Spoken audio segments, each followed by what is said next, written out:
Hello everybody, this is Mark Rivera of Genre Online Net, and today I have a feature-length audio commentary coming to you regarding the 1959 film Santa Claus, otherwise known as Santa Claus vs. the Devil.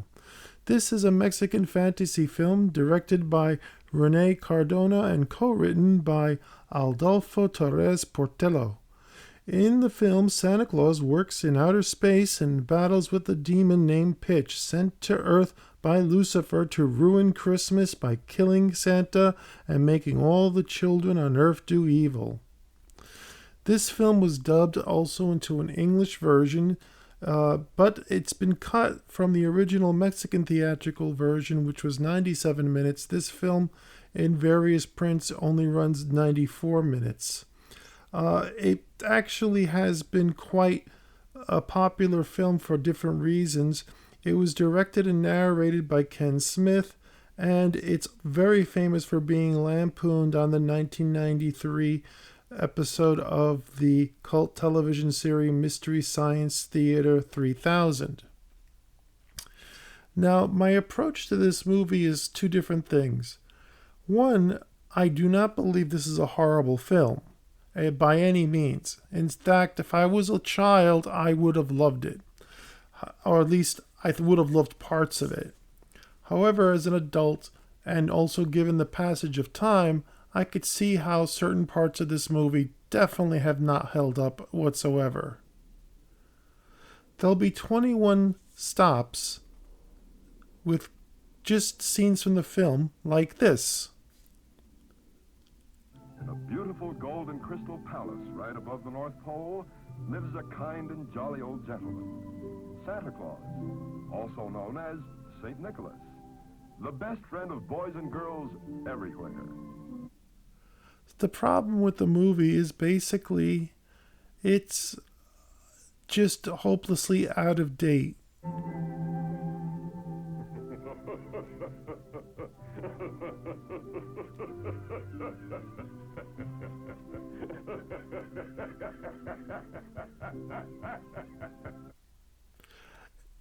Out of context, it's very easy to make fun of this movie. It's very much low-hanging fruit in that respect. Santa Claus's laugh, compared to what he does in the film, almost comes off as being sadistic, even though the character is actually portrayed as a benevolent person. And yet, there are some things in this movie that defy explanation, which is why there are 21 parts in this film where I'm just going to give you the clip without me talking so that you can appreciate it more. This is Santa's Toyland, a sort of international toy factory. Here are gathered boys and girls of different races and creeds. They have come from many lands to help Santa bring joy and happiness to all of the Earth's children. As you can see, this film depicts children from different cultures and different countries sent to outer space to work with Santa, and it looks like a bizarre sweatshop of sorts, for lack of a better expression. I believe the filmmakers were trying to come up with something original, but at the same time, their attempt to create a multicultural environment kind of fails because where are these kids' parents? And also, some of these countries would have been, for lack of a better word, atheistic countries, not to mention some countries that don't celebrate Christmas at all, which is nothing wrong with that. However, it just doesn't match up with the reality of the world unless you look at this place where these children have been abandoned in a floating castle in near outer space. And look at Santa Claus. He looks almost perverse the way he's making these weird gestures and such. And that's just the tip of the iceberg, as you'll see in this film. Another funny thing about this movie is some of the effects are just kind of really bizarre. And I think that they described it best on MST3K as being a fevered nightmare. And, now, to be honest, though, even though this film is considered to be a B movie, it actually was a huge hit when it was released, not just in Mexico, but in America too. I think that the intentions of the filmmakers were actually quite good. And I don't care about the cliche about the road to good intentions.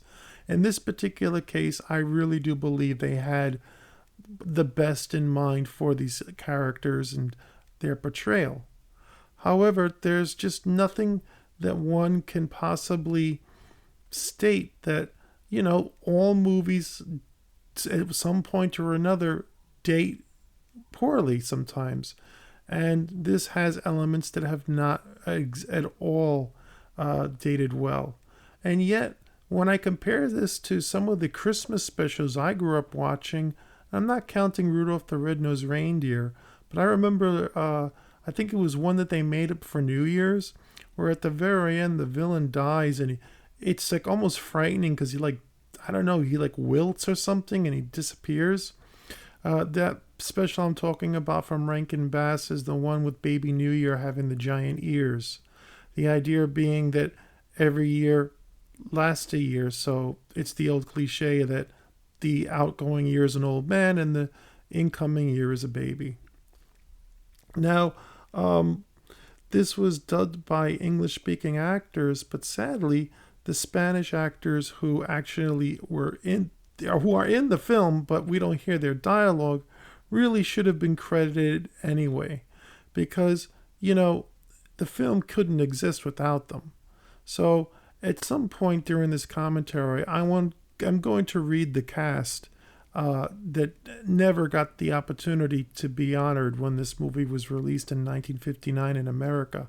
It did actually win film festival awards too, and it became a classic on television from the 1960s through the 1970s. I do prefer the title Santa Claus versus the Devil as opposed to Santa Claus, mainly because there's been too many movies called Santa Claus, and Santa Claus versus the Devil is just a film title that sticks out. Whether you agree with it or not, it is both humorous but also catches your attention. So even though the film was never intended to be called Santa Claus versus the Devil, I actually do think that that's the better title than just calling it Santa Claus as it is now and how it is known officially. The ideas in the film are, as I said before, they're a bit bizarre, but are they really that bizarre compared to holiday specials? I mean, I remember, I think it was The Year Without a Santa Claus, I believe was the one where you had He's Mr. Freezemeister or He's Mr. Heat Miser. Some of you older kids, I'm sure out there, when I mean kids, I mean adults, will probably remember. And I don't see those things on television anymore, so I guess they haven't dated very well. And those were done by Rankin Bass, who were experts at this type of programming, both in stop motion and in animation. They did the original animated Hobbit television film as well as The Return of the King, which I believe was a co-production with animators in Japan. A very early one too. Now, this film was shot at one of the really high class, actually, Mexican studios that, for lack of a better expression, a lot of films have been produced there, including, I believe, Dune. It's called Churubusco Azteca Studios, and it is in Mexico.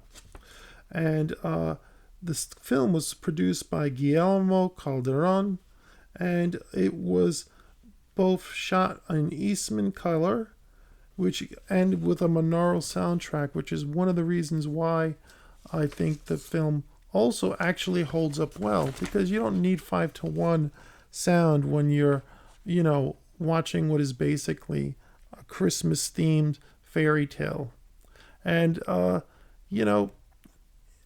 as I said before, I've seen holiday specials, even recent holiday specials, that will basically leave a lot to the imagination as to who was thinking, what were they thinking, or some that are just so against the very holiday that they're celebrating that you wonder why they even bother at all.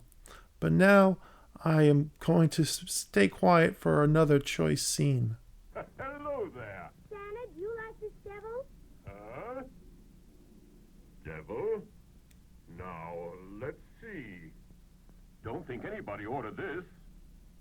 Well, now, how does it work? What is the sense of it? Like this, Santa. You must light it. Let's have it.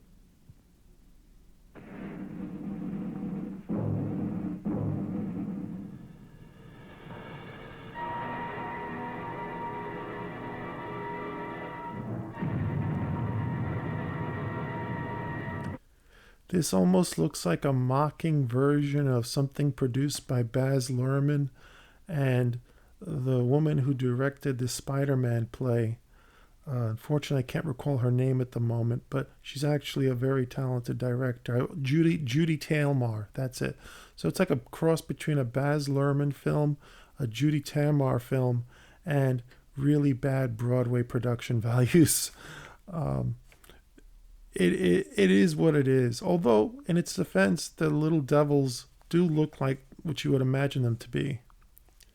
And now we get our first look at the voice of Lucifer and his chief demon, Pitch. The time is almost here when you must abandon the brimstone pits and journey up to earth. But this time you must not fail as you've done in the past. You must not be defeated by that spirited old ghost, Santa Claus.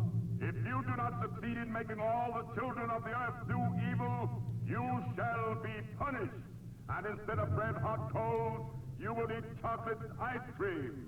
No, no, Lucifer, king of all the evil spirits. Not that. By the horns of everything satanic, I beg you. So, yes, punishment in hell is eating ice cream. While I guess if you do good, you get more pain and suffering. Well, is this like a Hellraiser type story or what? I mean, I don't know. I'm not a comedian, by the by, obviously, and that's not what I do. I basically like to make things think for them. I like to make movies and scenes that leave them open to interpretation. YouTube prefers people to make things that are more commentary driven if you're going to use public domain material. This is a public domain film. However, you know, I still like to have things open for people to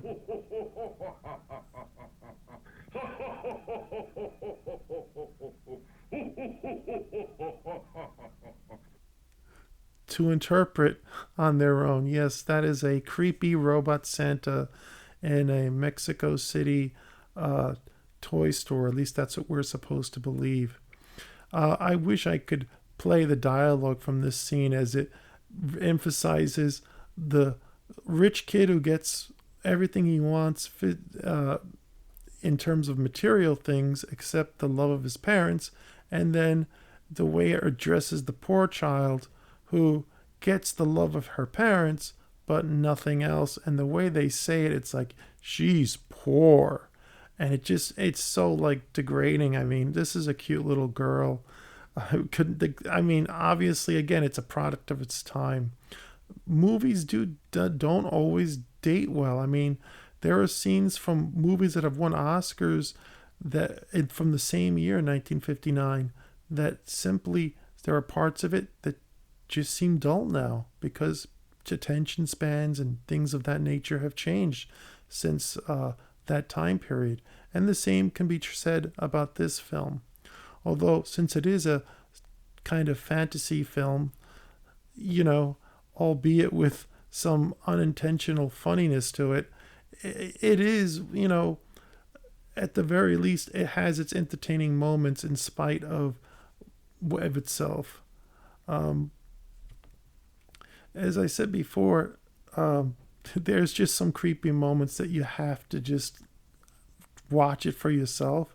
I mean, here, this demon is basically corrupting kids to do bad things, as you're about to see now.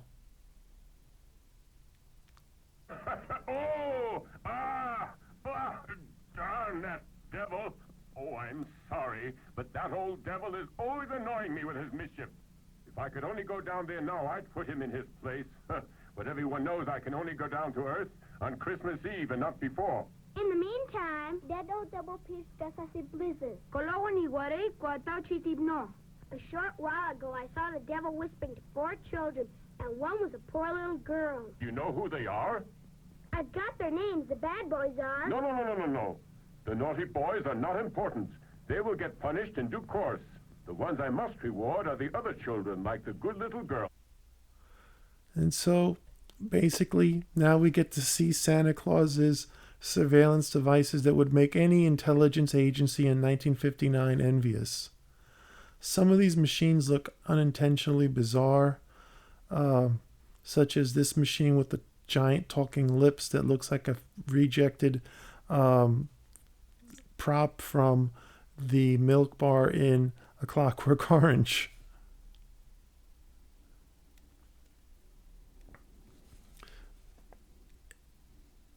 In addition to that, there's a giant ear, as well as an eye that comes out like an all-seeing eye, although this is not meant to be anything conspiratorial. It's just, it's hard not to think of that when you see these things. But actually, it looks a lot more like the eye that the Martians use to lower from their ship in George Pal's classic adaptation of H.G. Wells' War of the Worlds, or The War of the Worlds. As you could see here, it looks a lot like, that Martian weapon, albeit with the eye on it. The film version, of course, had that 3 different color lights. And that's Earth, which apparently is a tennis ball. I don't really know if that was a tennis ball in real life, but that's what it looks like to me. And so not only does Santa eavesdrop on people, but he watches from afar these bizarre, horrible, look at this. And it gets worse. This puppet show, it just and I'm not even speaking of the fact that it's 2 men. That's not the problem. That's the problem. They're sticking the finger out and then they start smacking and biting each other. I imagine it's a funny thing for kids, but as an adult, I look at this and I'm like, this is horrible. It looks too ugly and weird, and that's the problem with this film, is just a lot of weirdness that was unintentional, in my opinion, and probably has, again, a lot to do with the time in which this film was made and why it hasn't aged well and why it's no longer shown on American television since the 1970s. Outside of the 1993 broadcast on Mystery Science Theater 3000. In fact, that's where this movie got rediscovered. And it's also been featured on Riff Tracks and on, I believe, the 11th season of MST3K. You can get the DVD of the MST3K version from Shout Factory. Here the devil is basically trying to tempt the poor girl into stealing the baby, and it's a baby doll that she wants, or a little doll. And while he's able to corrupt the kids, she chooses not to take the doll, and so she remains nice instead of becoming naughty.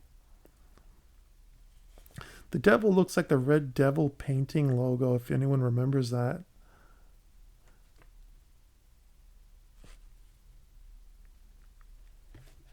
Now, as I said, there are these little pauses that I make are just intended so you can get the scenes, basically in place, so you can make your own judgment as to how creepy or not creepy some of these things are.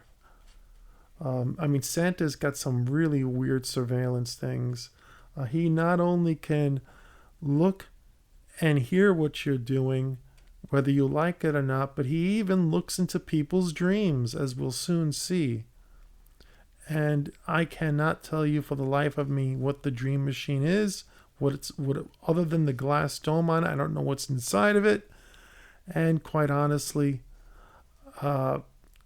I think the whole idea of Santa Claus looking into people's dreams is kind of like bad sci-fi. I mean, there's been good movies about dreams and that sort of thing, but here it's just, I don't even know what to think about it. I mean, it's just some of the bizarreness of this film. You know, Santa Claus's eavesdropping devices are one of the things that I guess you could say he sees you when you're sleeping, he knows when you're awake, but at the same time, you know, it's one thing to have it in a song. Kids don't need to see it actually dramatized on a set in Mexico or anywhere for that matter. So this kid is the rich kid.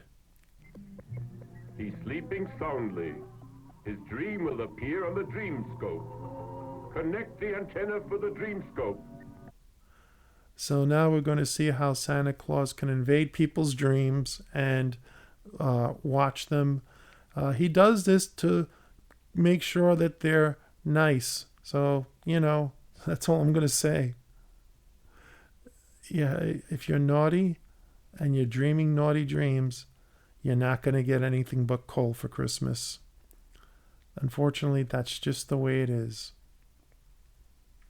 So the rich kid thinks of his parents, but here's something that I think was again unintentional, because the parents are in these gift boxes and it looks like they're in coffins. Okay? I mean, look at that. It looks like a giant coffin, even though it's got the Christmas bow on it. I mean, it's like, hey, how you doing? I'm back for the dead now. It's just bizarre, you know? I mean, maybe it's just me, but that's what it looks like to me, you know? But it just gets more bizarre from there, which is why it's fun to watch. Although I like this quote. A dream is a wish that the heart makes. That is a actually really interesting quote. A dream is a wish that the heart makes. I really like that quote. So it showed you that there was some thoughtfulness that was put into it. And it really was intended for kids to enjoy. And I think if I was a little kid, even now, while I might find it funny because it doesn't, again, translate well into the 21st century, nevertheless, you know, it's a Christmas fantasy. And, you know, little kids love fantasy.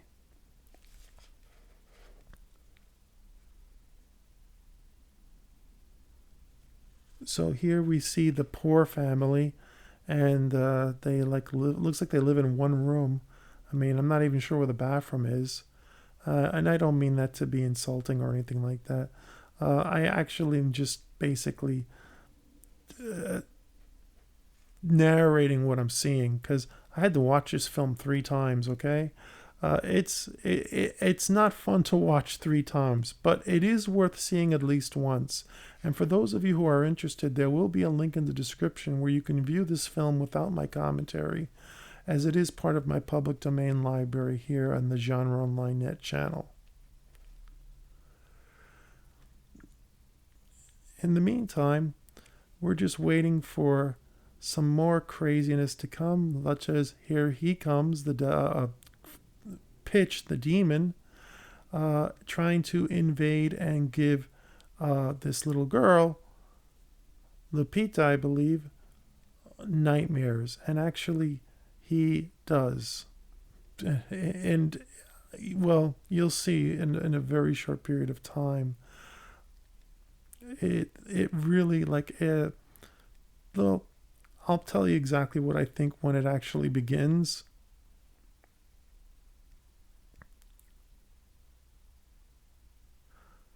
Okay, now, to make a reference to a mid-1970s science fiction film, I'm almost inclined to yell renew, because what you're about to see are a bunch of characters that look like they belong on Carousel. Can you guess what movie I'm talking about?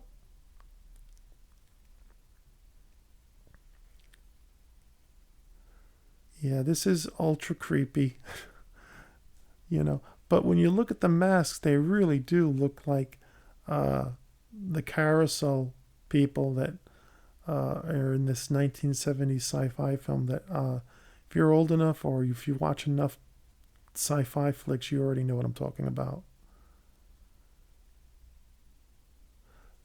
It's thoroughly creepy. Now, in their defense, though, it is supposed to be a nightmare.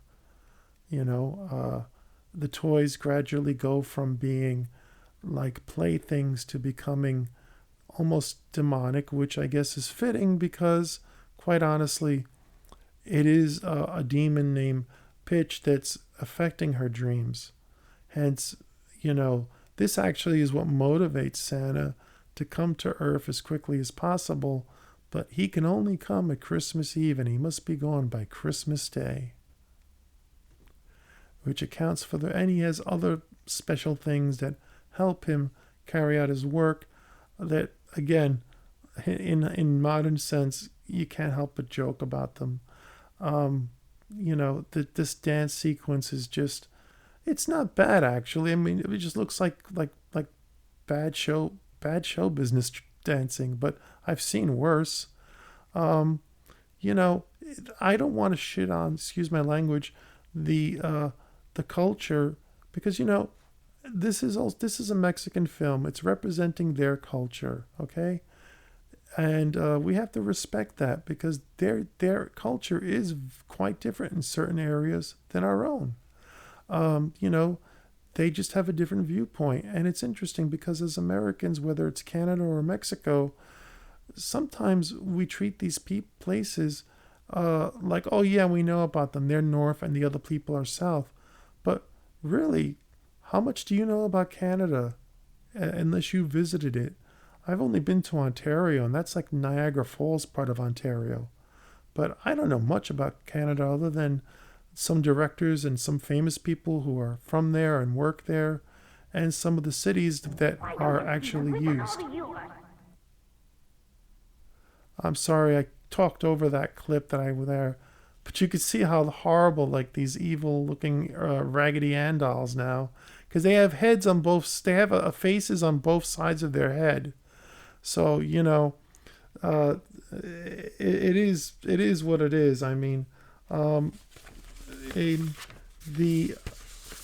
Wikipedia, it basically says that their episode from MST3K basically. This episode came up with the term nightmare fuel that would be used throughout the rest of the series. And unfortunately, yeah, it is nightmare fuel. I mean, but it's also nightmare fuel that, I don't know, it could be worse. That's all I could say. What's weird too is look at Santa Claus's skin tone. He looks almost like he's frozen or something, even though he's got the big red coat on and hair. Look at his skin tone. Even the kids have like this deadish green to them. Now, it could be the print. This is not the best print that I got to see this film. I downloaded this from the Internet Archive. It is public domain. So, that's why I'm doing this commentary for it. It's actually something I wanted to do earlier, but unfortunately I got very ill with COVID back in November of 2023, and that knocked me out for 2 weeks. And then there was something else that I thought was, thank God it wasn't something to do with long-term COVID, but nevertheless also knocked me out for at least another week. And so I'm just glad that I'm able to deliver this before Christmas, in the same way that I'm also glad that I was able to deliver another short doc on a popular television show that runs on cable and streams called Fargo. You could check that out. It's among the most recent videos that I've posted. Sorry for the shameless plug, but I'm very proud of it for what it is, and I hope you'll enjoy it too if you're listening this far into this commentary. I've got it. We'll break our neighbor's windows. Get out, and we'll steal that kid's toys. He's got a lot of them. If we were good boys, we'd get toys too. What's the fun in that? It's no fun to be good. Anyway, Santa Claus doesn't care about us. He's too far away. Let's write him a letter and tell him we've been good as angels. You think he's gonna fall for that? Sure he will. I'll bet he can't even see well anymore. Too old to know what goes on. Now this angers Santa, of course, and seeing the mischief that Pitch is causing, Santa Claus now wants to be extra careful as he prepares to confront Pitch and at the same time complete his job, which is to deliver gifts on Earth. Although you find out Santa also, you'll see a sign that reveals that Santa also visits other planets. Yes, it's even referenced in the dialogue, although, we don't see that. And actually, that would have been kind of cool, wouldn't it? He's supposed to visit Venus, Jupiter, and Mars. You could see it on a sign, and he even mentions other worlds when the kids ask him questions, about why he can't stay on Earth, why can't you come sooner, why can't, what's the big deal if you have to leave late? Well, they explain it pretty clearly. The reason why he can't basically come to Earth other than Christmas Eve, and then he has to be gone by Christmas Day, because if not, he'll be recognized. And then kids will see that he's also just a man, and it could ruin the fantasy for the kids. So now we're looking at a bunch of kids that are just basically writing your typical letter to Santa Claus. I was very fortunate growing up. I didn't really know. I don't think any kid really believes in Santa Claus. I think they all know that it's mom and dad that are Santa Claus. But I remember as a little kid, we had a neighbor that would come visit us, Santa Claus, and it was fun, even though you knew it was, oh, you're the neighbor, and I'm literally telling it to the guy, but he's like, no, I'm not, and I'm just thinking to myself, yes, you are, but you know what?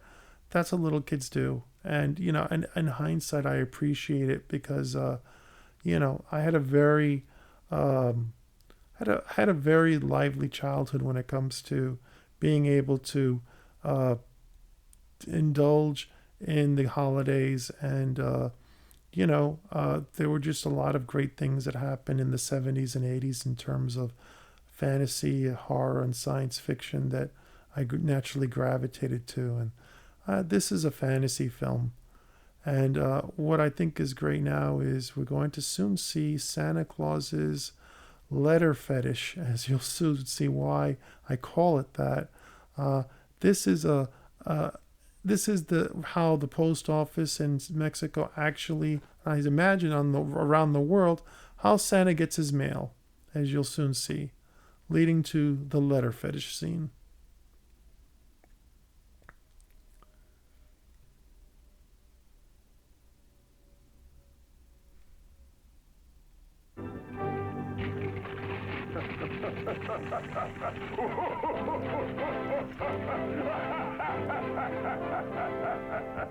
Wonderful!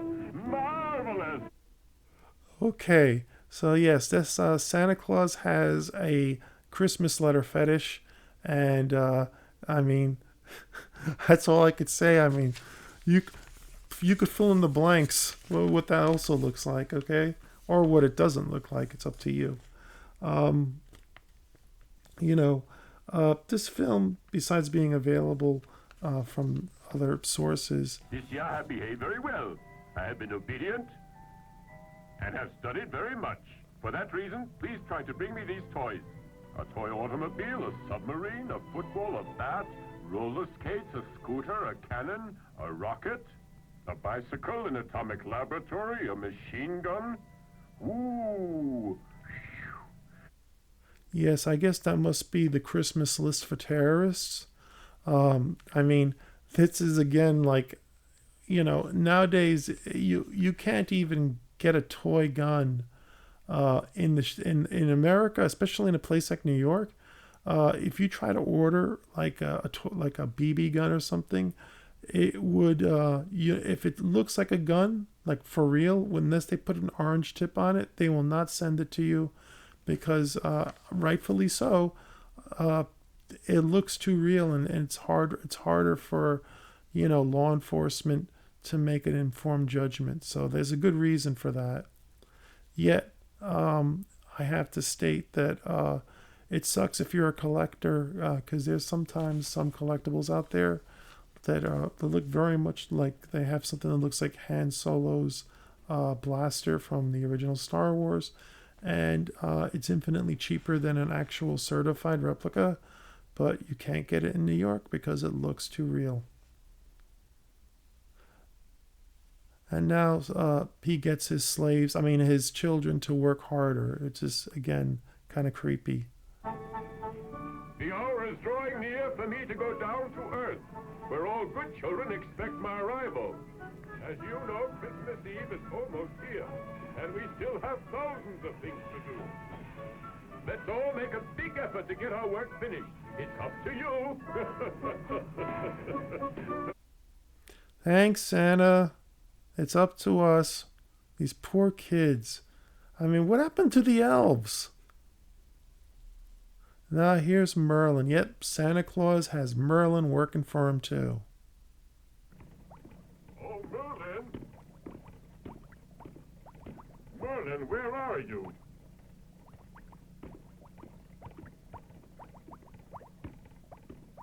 Mr. Merlin! Mr. Merlin! What's the matter? Oh, Santa Claus, what a start you gave me. This new rainbow is quite unusual.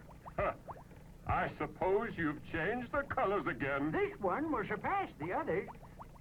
When the rays of the sun enter the rainfall, poof, a variety of wonderful colors will fill the entire heavens. Well, Mr. Merlin, tell me if the sleeping powders are mixed. The dreaming powders that fill everyone with joy and goodwill, and the flower to disappear. Now you're about to find out that Walter White has nothing on Merlin when it comes to concocting the drugs that Santa uses to put kids to sleep and to appear invisible. I am not making this up. He creates these powders and things that he gives to Santa so that Santa can throw it in a kid's face or something and put to sleep, and then a psychedelic flower that, I don't know how else to say this. It's like, the way he makes it sound, and again, it's one of the things that nobody thought that when they were making this movie. But now it's like he's given Santa some drug to make the kids forget, and also something that'll make him appear invisible. And look at the blue flower. I mean, wasn't the meth that Heisenberg used to create blue, I think? I haven't watched Breaking Bad in a while. It's very rewatchable, of course, which is more than I could say for this. But yet, at the same time, I'm not, once we're done with these clips, because I told you I did about 21 clips where I just want you to hear what goes on and not have me talk. There is a certain thing about even making fun of movies that I think needs to be addressed. All right. Basically, first off, I'm making a little bit of fun of this, but at the same time, I feel like I'm being a hell of a lot respectful than other people would be. Now, it's okay if you're like somebody like MST3K or Riff Tracks, because those are professional comedians and they don't take it too far. However, much like teenagers or little kids don't really have boundaries. So have you ever seen little kids, what they'll say to each other? It is like absolute cruelty and brutality, especially when they're like of junior high school age. Well,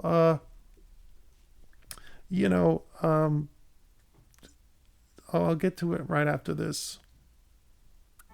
Some powder from the wings of the butterfly Papilosacrata that dwells among the nebulous mists and vapors of eventide, and which only I have been able to keep in captivity by furnishing with my magic and that great window there the lights of the heavens.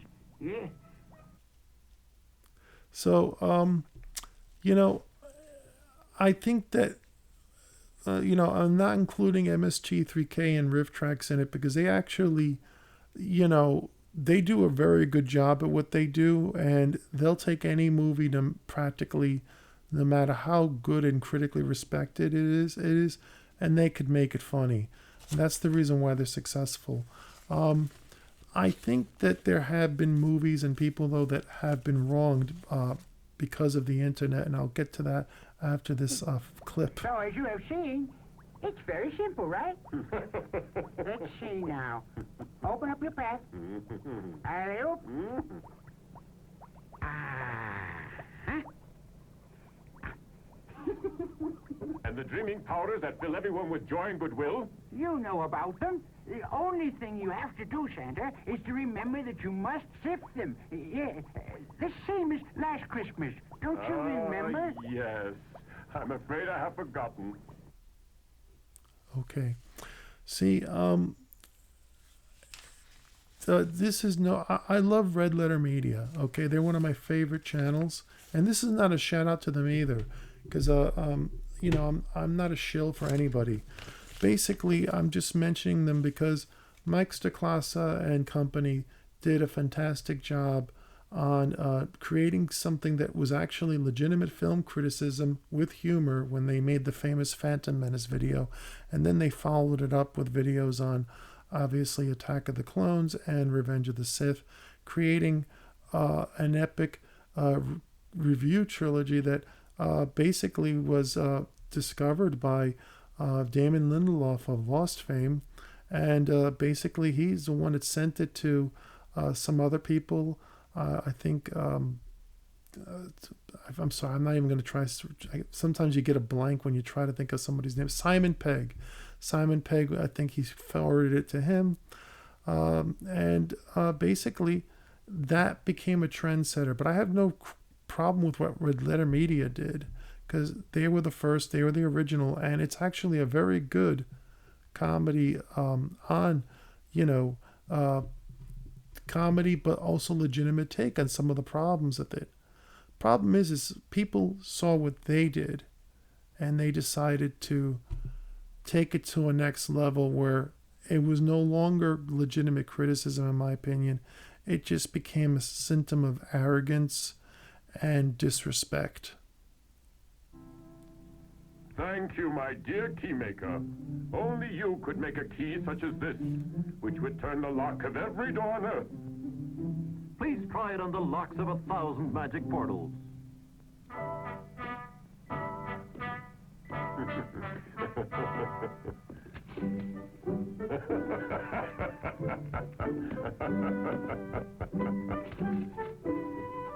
And as Santa tries out the magic key of gold, it opens door after door.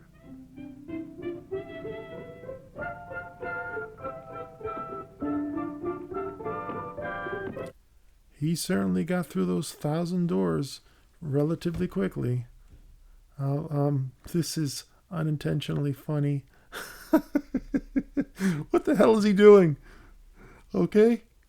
Well, here it is. He's actually doing something to shrink his belly so that he could fit down chimneys. But when you first see those legs, given our decadent society has since, let's face it, quality of certain morals have dropped since 1959. It's kind of, it's hard not to laugh at certain things sometimes, you know. But getting back to my other subject, which was basically the fact that, you know, people took what Red Letter Media did, I said before, that was legitimate film criticism, and it was funny too, and that's why it was successful, and it put them on the map. But other people took it to a different level, to the point where it became just meanness and arrogance. I mean, I remember there was one person that with storyboards went on another famous channel. See, Santa Claus delivers in space. And he goes to Saturn even. So, and anyway, so, you know, say what you want about George Lucas and his movies. The reality is that at least he told the story he wanted to tell. It was his way. And I don't care if these films are perfect or imperfect. The reality is that he told the story that he wanted to tell, and you got to respect that. Because let me tell you something, those who have followed have not been able to do as good a job as him, and now they're cannibalizing some of his ideas and things from the former expanded universe, which they now call Legends, because they have nothing else. But while I'm critical of how the franchise has been treated, what I'm also critical of is people that just show... Dia dos camarotes, muy możos dieles, luce aeroplan na planetus satellite. Pravda, Tamara? Da konieczna, Igor. Da Igor, da Tamara. Sure, it's not a bad idea to use modern spaceships for our interplanetary flights. But to convert my white reindeer into Sputniks? No, I should say not. And besides, just to go to Earth, they suit me well enough. Well, I guess we're all glad about that. Yes, we are. Now, as I was saying, there was this one arrogant guy that literally goes, oh, this is how I would do the trilogy. And he was on some channel, and he showed these storyboards. And, yeah, his idea was okay. But you know what? It was disrespectful to George Lucas, and I just want to state, because I've worked for Lucasfilm on an internship in New York back in 1990. I'd never met the guy, but I know people that I worked with there that knew him. And, I think he even himself described as a kind of benevolent dictator. And you know what? That's true, I think. Don't forget that you've got to return to the castle ahead of the sunrise, because the sun will turn the reindeer into dust. Oh, no, sorry, no. I'll be here all right. In that case, I couldn't get back to the castle. And on what they use for food, I'd perish. Because here our main food is pastries and ice cream made of soft clouds. And on the Earth, there's no such thing. What food do they eat on Earth, Santa Claus? Oh, everything in sight. They eat most of the animals, the plants, the flowers, the roots, birds, even smoke and alcohol. Sounds like a party. Actually, an ecological message long before that became in vogue. Anyway, my point is that they turned, what's happened is the film criticism, in an effort to, they basically made a business out of mocking George Lucas and mocking other filmmakers. And you know what? And you say anything you want about him, I could tell you this.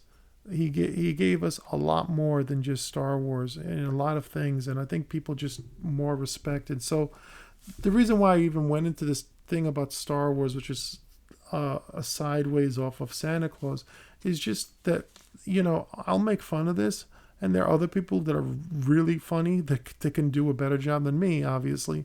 But at the same time, I'm not going to disrespect the filmmakers or even make suggestions on how I would do it differently.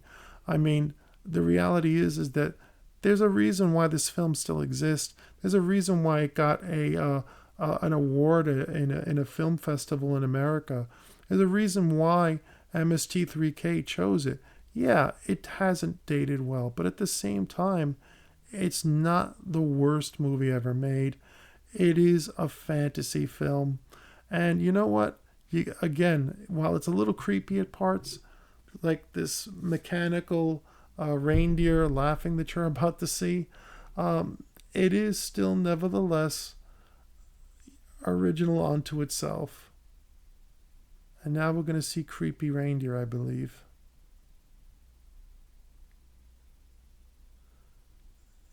Yep, he's going to wind them up. These are supposed to be robot reindeers. I used to think that they were actually supposed to be real reindeers, but they're robot reindeers that he uses to get around, and he winds them up like a toy, and then he laughs, and well, I think the reindeer laughing alone says volumes about the unintentional humor and craziness that this film has, that I find kind of endearing, quite honestly. Again, it is what it is. I've never seen anybody else try it. You say what you want. I mean, it could be a good thing or a bad thing, but it certainly holds up in a weird way.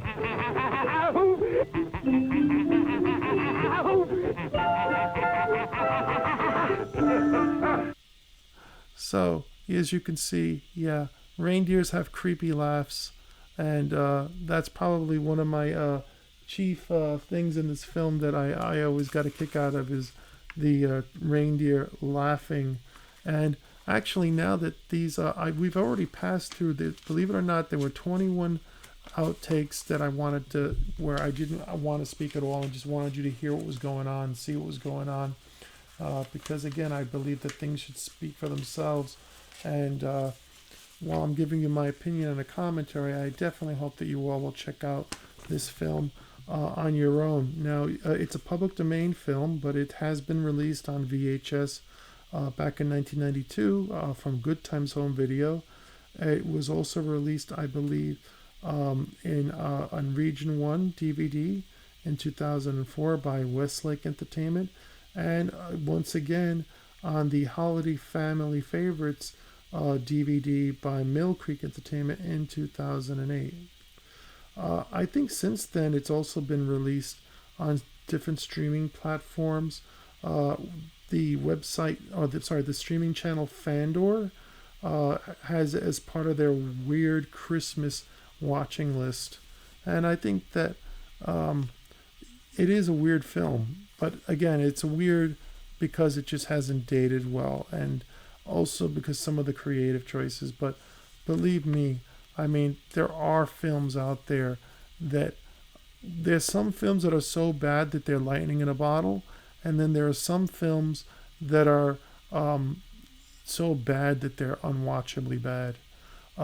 This is not lightning in a bottle, and yet it's not great. It's so falls somewhere in between. But I do think the reason why it still works for what it is because it is this oddity that can neither be dismissed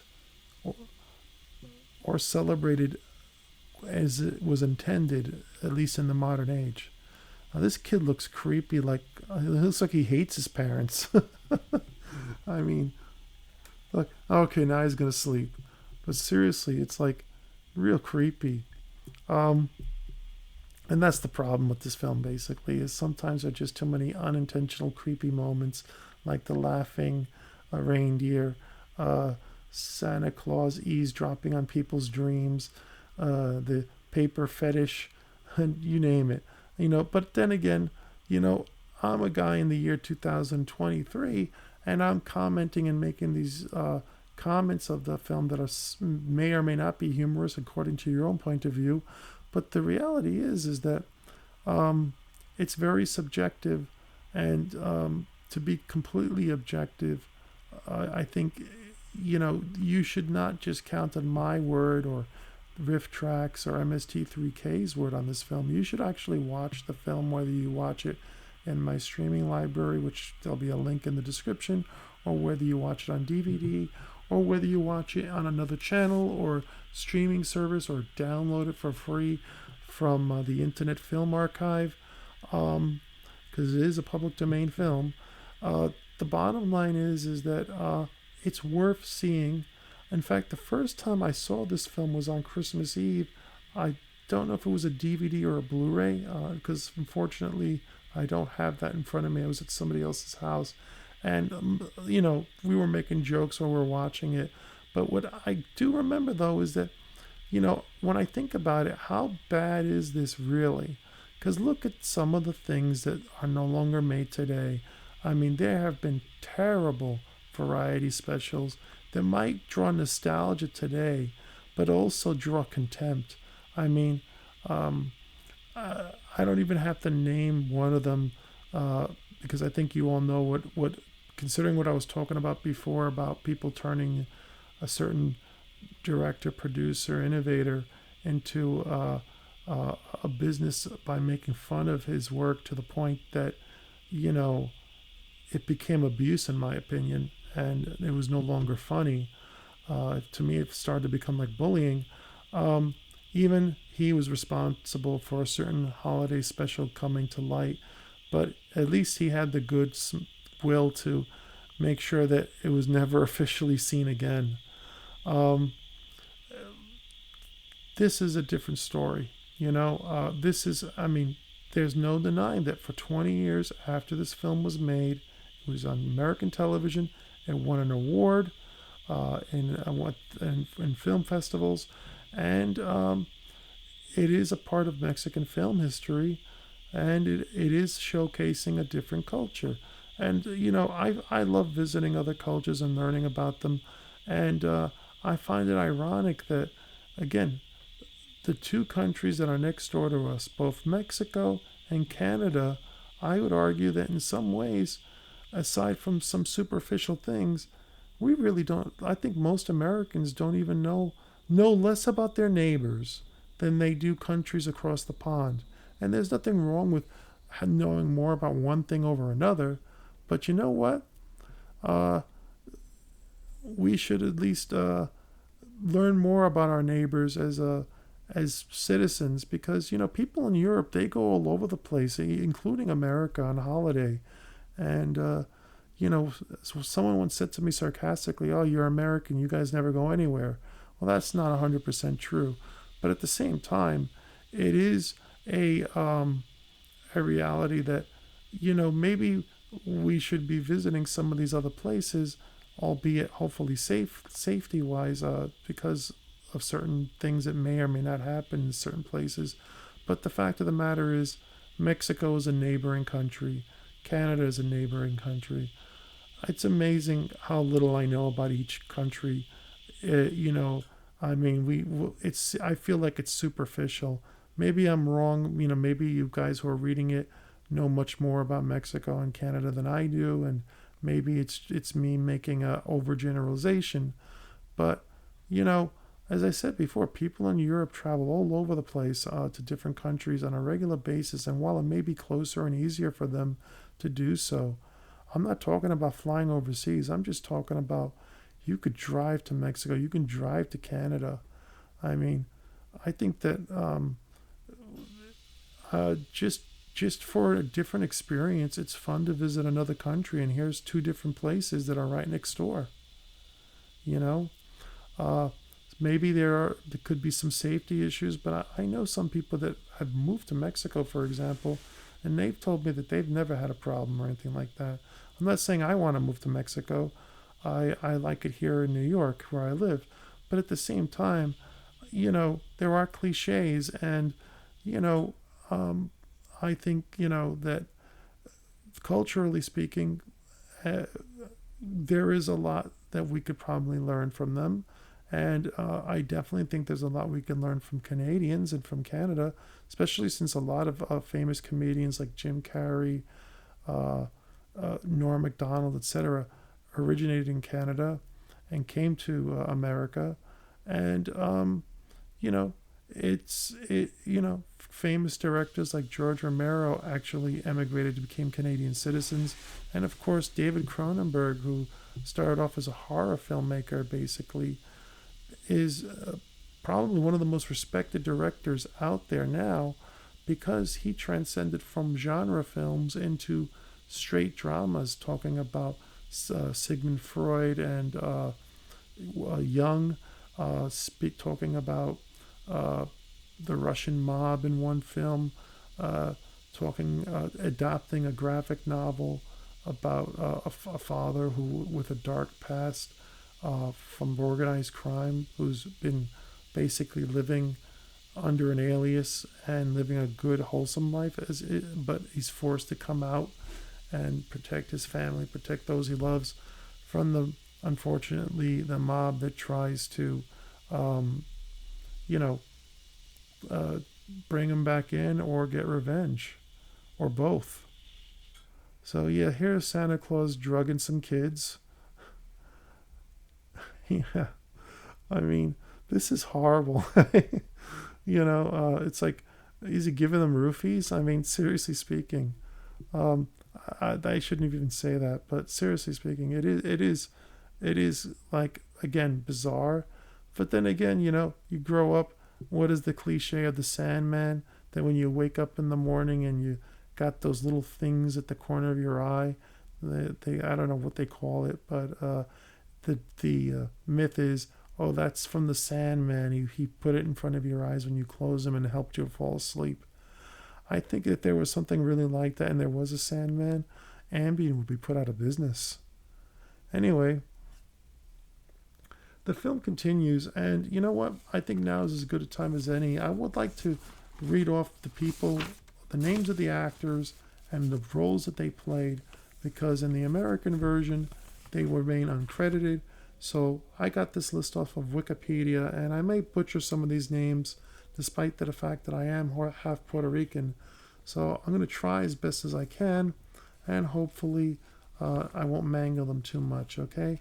This is the uncredited cast that is now getting a shout out from me, because they deserve credit for this film. First, we have Jose Elias Moreno as Santa Claus, Cesario Quezadas as Pedro, Jose Luis Aguirre Trotsky as the Demon Pitch, Armand Ariola as Merlin, Lupita Quezadas as Lupita, Antonio Diaz Conde Hijo as Billy, Angel Di Stefani as Vulcan, Ken Smith, of course we know he's the narrator for the English version and the credited English director for the film, Nora Varian as Lupita's mother, Queta Lavat, it doesn't say here what their role was, and also a person by the name of Polo Orton, who, although he was uncredited, it doesn't say here exactly what his role was. Actually, wait a minute, I'm wrong. These two people, Queta Lavat and Polo Orton, are the rich kid's parents. Okay, and so, so good. Now, at least their names have been narrated outside of Wikipedia, because these people deserve credit. They acted in this.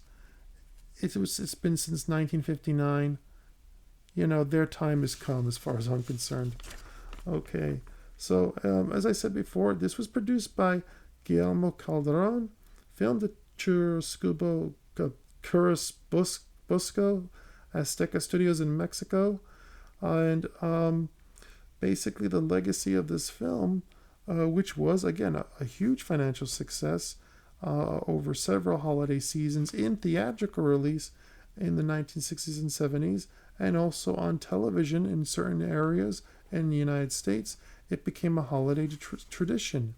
The film garnered an award, a Golden Gate Award, for Best International Family Film at the San Francisco International Film Festival in 1959. And, of course, its notoriety got rekindled in 1993 when Mystery Science Theater 3000 aired an episode where they coined the phrase nightmare fuel, that ultimately became something that was reused as a joke over and over again. Kind of like how sometimes there were episodes where they would reference Manos' Hands of Fate by either having Mike Nelson appear as Torgo the White to take Frank Conniff beyond when he left the show, and also when there's just every once in a while, I think I remember Crow T Robot saying just out of the blue Manos, which I think was just funny. All right, so the animatronic Santa, some good old fashioned nightmare fuel, that was said by Trace Billiot.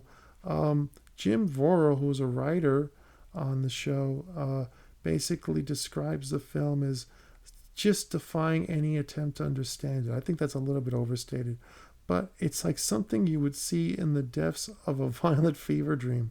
Okay, it's a little bit too much, but I could see where he's coming from. I mean, at least he gets paid to be funny. The worst thing you can do, and believe me, I know this for a fact, is if you're not naturally funny, let the funny people tell the jokes. That's why I know I'm not naturally funny. I'm probably not funny at all. But at the same time, I don't claim to be. So, if you're listening to this commentary, it's because you like what I have to say or don't have to say. But at the same time, I'm not I'm not calling this hilarious, whatever the hell a guy calls his film series. I'm not here to crap on it. I'm here just to point out some of the things that are kind of odd and that strike me as funny, but at the same time, to show that this film does still reserve respect. It is, for some, a holiday classic. In December of 2014, the people at MST3K, now part of Riff Tracks, performed a live riff of this movie at theaters nationwide on tour. So, that's a lot right there. So, if there are movies that are horrible that, I'd say Red Letter Media actually does a very good job on Best of the Worst at discovering films that are so bad that they have to end up destroying the tape afterwards. But other times they've discovered films that are so bad that they have to preserve them. The difference between them and most other people is they actually are funny, just like MST3K and Riff Tracks are funny, and they know how far to take the joke without becoming, belligerent, and that's what I admire about them. But they're big fish in a sea of YouTube, and I'm still just a guppy. So, I don't think they would care about anything that I have to say. But nevertheless, they are my favorite channel, and I guess now I am doing a shout out. But nevertheless, it's because of some of the things that they've done. I think you can learn a lot by watching how they criticize film and make jokes, and then watch how certain other people criticize films and jokes and by making jokes, but they go a little bit too far, or they just become antagonists. On both sides of the spectrum, there are people that, may have one opposing view from another, but whatever happened to just, critiquing something and laughing at it, laughing at yourself even, and still giving somebody respect? Once again, mentioning Red Letter Media, I think, I'm not sure the name of the gentleman, but one of the staff people that you see regularly on their programming made a statement to this one person who was a guest on the show, and he said, we'll make fun of you, but we'll respect you because you made a movie. So, they've been through, production. I've been through film production. I know how hard it can be. And I've never even made a feature film. Red Letter Media has made a few of them to varying degrees of success. And I'm not talking about financial success. I'm talking more of how they've been initially reacted to. But you know what? Sometimes films that are not appreciated when they come out become cult classics. And, that might happen for them, But I don't think that they're worrying about it either. Whether it happens or not. Anyway, Santa Claus is putting the child back into the chair. And, again, when you really look at this, when I was a little kid, I used to imagine fantasy worlds. I used to look at the Christmas tree and imagine it like a big mountain, and used to imagine there were different characters, fantasy characters living in the tree. And,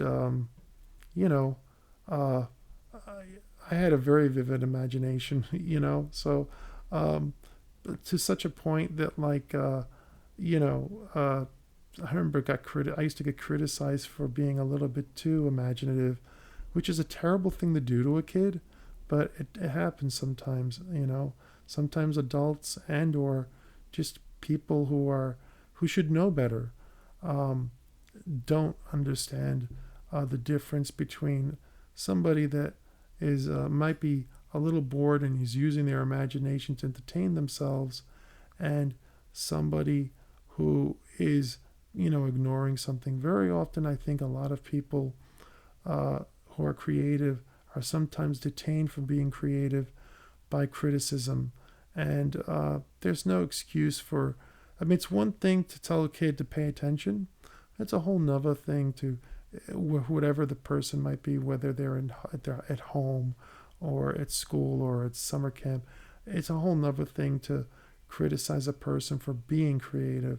I mean, if you got somebody that tells you that, I mean, you have to respect your parents, but, at least you get to grow up from your parents and you get to know better.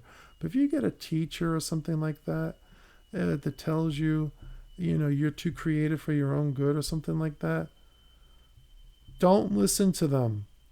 And just remember this, at the end of the year, if you can't transfer out, you'll get beyond them, So, just think about that. I mean, even David Lynch went to see a psychologist or something in his younger days, and the first thing that he worried about, he said, wait a minute, is this going to affect my ability to be creative and to dream up things if I go to therapy? And the guy said it could, and then he just got up and he left, basically. I mean, I'm paraphrasing the story. He tells it much better in videos that you could find on YouTube than I am. But look at David Lynch today, one of the most interesting filmmakers of his generation in terms of taking art house and taking supernatural themes and just taking drama and mystery and the American dream and spinning it on its ear in such a way that it's captured the imagination of generations of filmmakers and fans through his creations like Twin Peaks in particular, but also his feature films like Mulholland Drive, Blue Velvet, Eraserhead, and so forth. So this kid gets his reward. He gets the love of his parents, which is all he wanted, which is a positive thing right there. So now Santa, having spied on these people, goes off and now these poor kids which have been hoodwinked by Pitch, unfortunately, are going to get their just desserts very soon with the cliched thing that Santa Claus leaves behind when you've been bad, which is a lump of coal. I don't know where that came from, but it is what it is. Now, the Red Devil makeup, I mean, yeah, you could see the lines where the suit ends and where the makeup on the face begins. But again, when this, how observant were people, when this was on television and you didn't have high resolution that you have today? I mean, even for an old print on a computer, you could see where the line between the suit and the red makeup on the face begins. And while this is not like Tim Curry in Legend, where it's like an amazing makeup in that respect, what I find amazing about the Pitch makeup is it looks like that classic Red Devil. In terms of like the Red Devil that you'd find on a paint can. I don't know if they still make that brand or not, but I remember seeing it as a kid. Or just the image of a devil, so to speak, And, I like the idea, albeit it is funny, that, for an evil creature from hell, things that are painful and terrible to us would be treats, and things that would be treats for us would be torture. And then you really think about how Santa Claus describes how humans treat their world by talking about what they eat and how his workshop kids are, and that's a fair thing to say. That's one thing, I call them sweatshop, but workshop kids, it is a workshop, so, there is a difference. At any rate, it's, these kids that exist, the way he describes it, it is kind of, there's always, in a good fantasy sometimes, there's also a little bit of darkness. You see this in the Grimm's fairy tales. And while this is no Grimm fairy tale, or it's not a Tim Burton film, which, he usually is great at both creating darkness, but also uplifting lightness in his films with his unique visual style and artistic vision. Same thing for Terry Gilliam, but in a different way. Um, you know, I'm not even sure if a bunch of students could really come up with something as good, and unless they put real effort into it, as good as the makeup for Pitch. I mean, you can't deny that it looks like the cliche Red Devil, and he's not even playing the devil. He's playing the devil's chief demon, or basically the guy who got stuck with the job this year for trying to thwart Santa again and again. And he almost succeeds this time, but it's all, well, I was going to say it's all in good fun, but that's probably not the thing to say. I would say that it's something that, it's funny he can't get the thing started.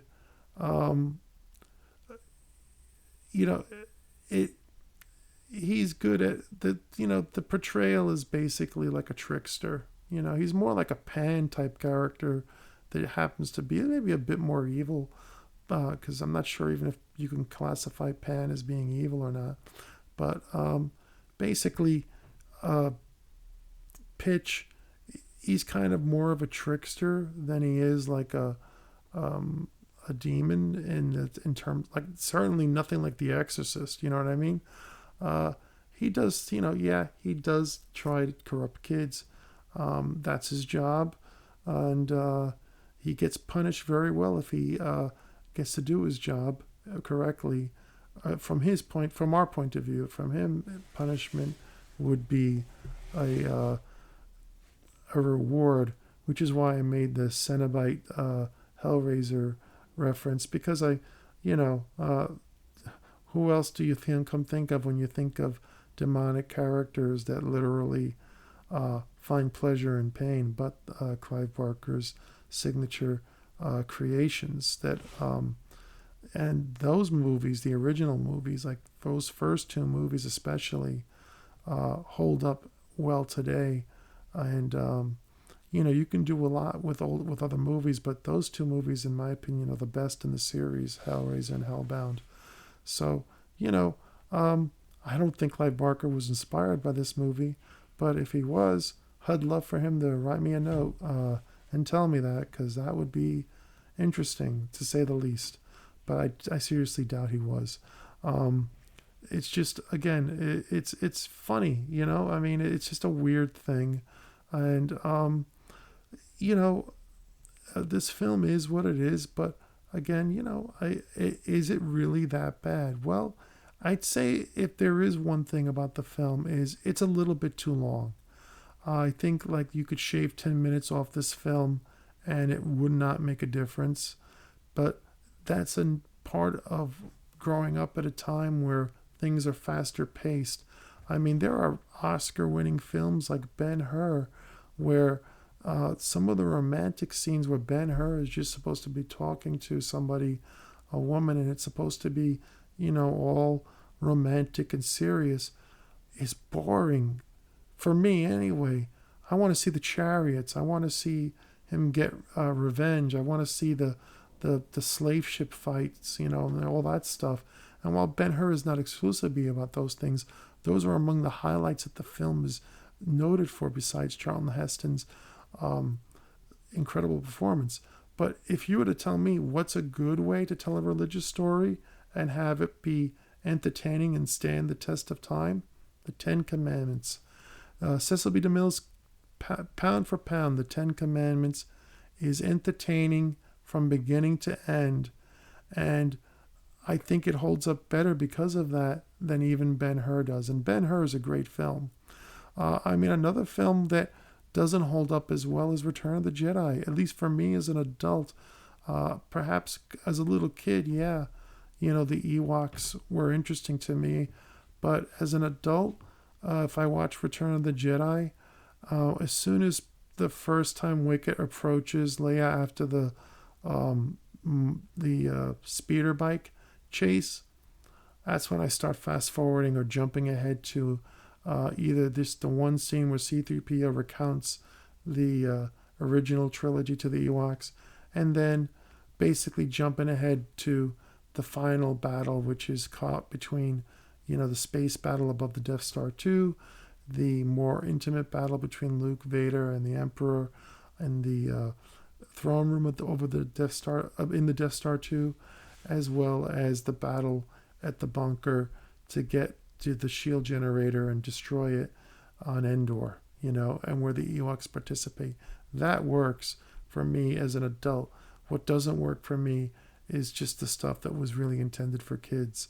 And, all people have to grow up sometimes, so perhaps it's meant to be that way.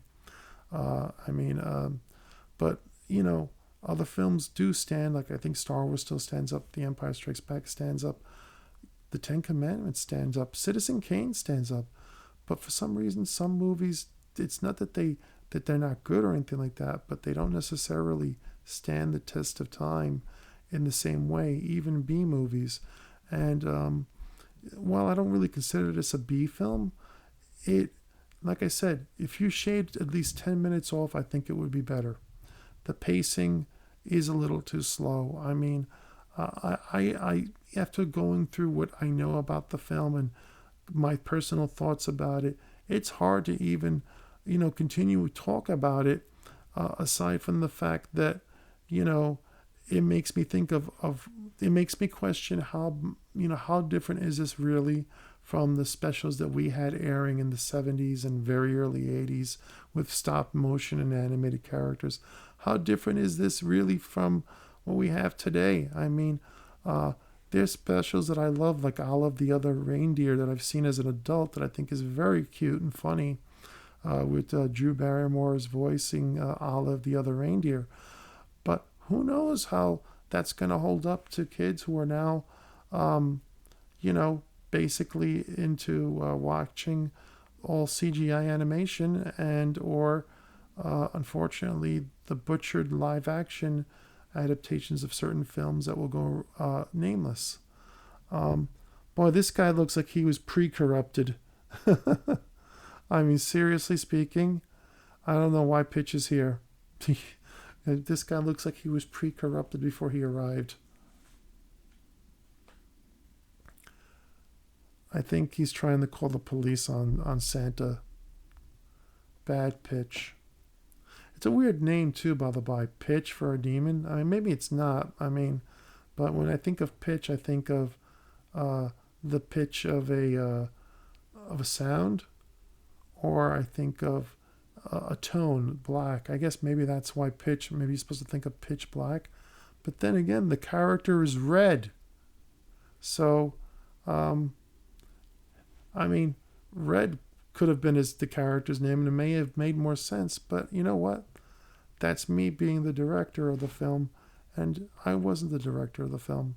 I'm just a guy in Brooklyn recording a feature-length commentary for a public domain film made in Mexico.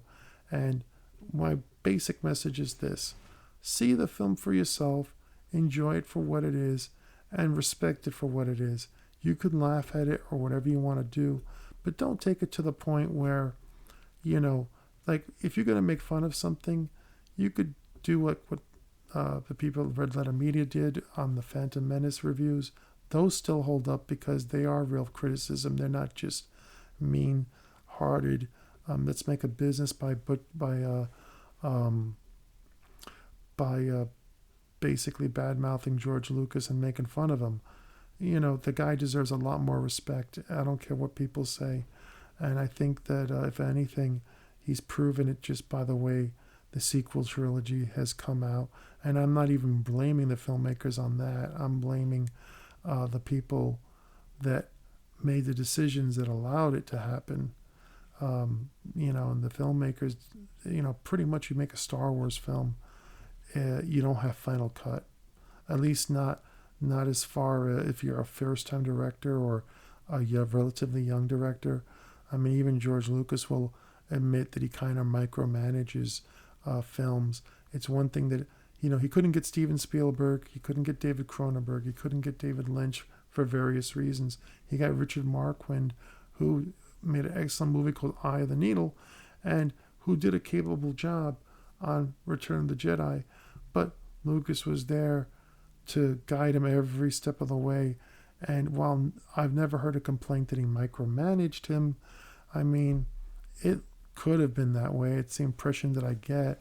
In the same way that, the filmmaker Tobe Hooper with Poltergeist, if you look at Tobe Hooper's entire filmography, Poltergeist is the only Tobe Hooper film that feels more like a Steven Spielberg film, and it's not surprising if you look at the documentary on the making of the film that Spielberg was on the set. Now, this was a young Spielberg that wasn't nearly as he was still up and coming, even though he had some great hits and was basically one of the progenitors of the what we call the blockbuster. Him and George Lucas were, but which is probably part of the reason why they became good friends, among other things, they're being from the same generation, etc.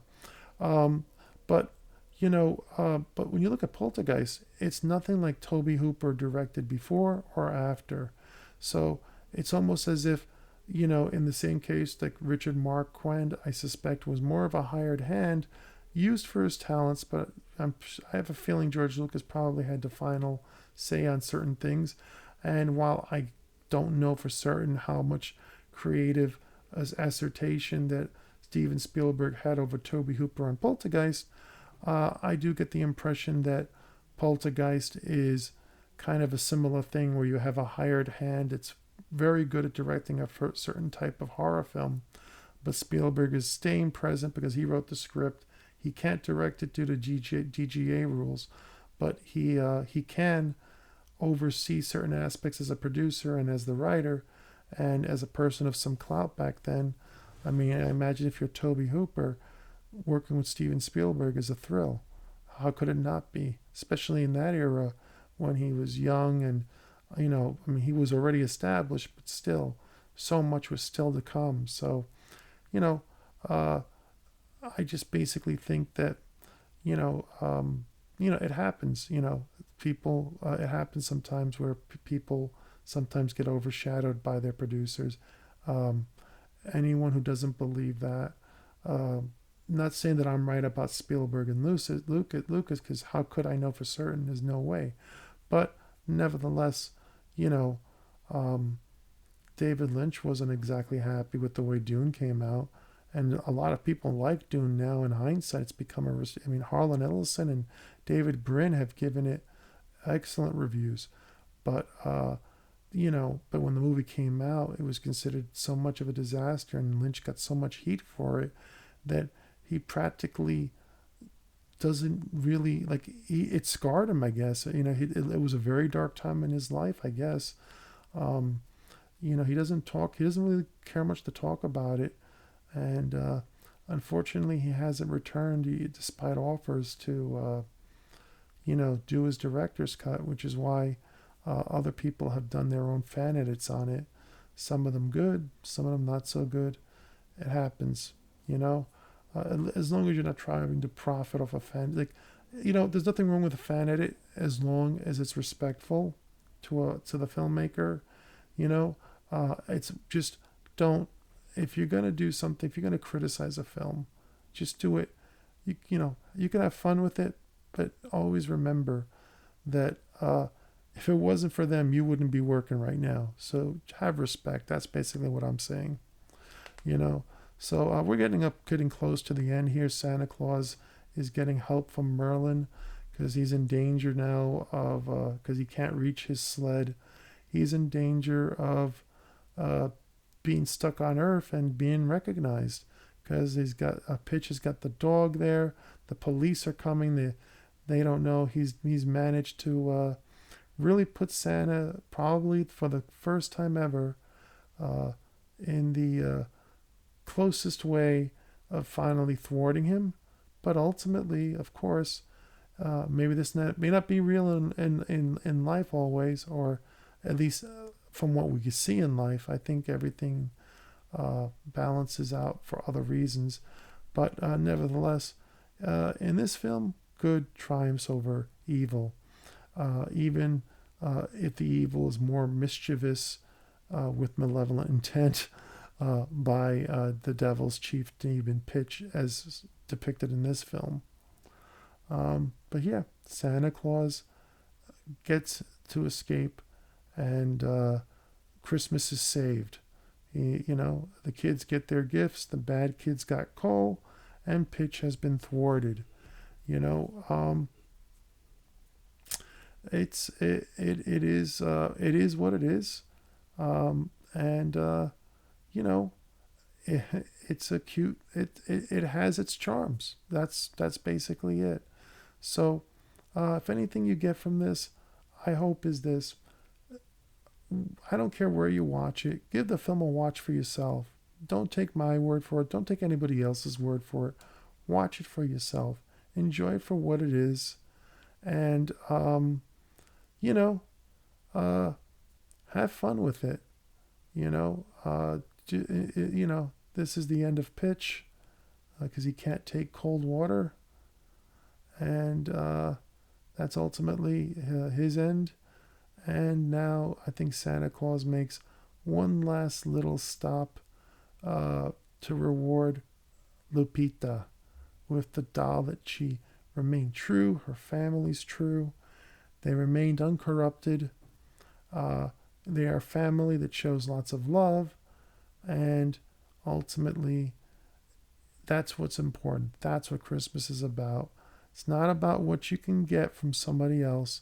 It's about what you can give. And what Santa Claus does beautifully here is, he gives hope. He gives a type of love, if you will, that rewards children for being honest, for being faithful, for having morals.